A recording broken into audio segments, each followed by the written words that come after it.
Peeling a butternut squash made easy. You need a butternut squash, a knife, a fork, a peeler, and also a microwave.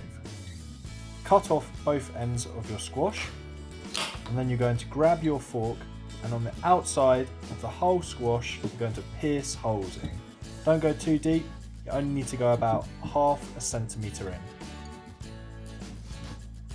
Once you've completely covered the outside, place this in the microwave on a high heat for about 3 minutes. After that 3 minutes is up, it's going to be hot, remember that.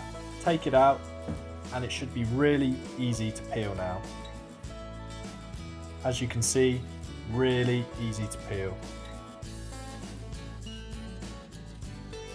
Once you've peeled all of it, it should look like this. Excellent. And there you have it. Peeling of a squash made easy.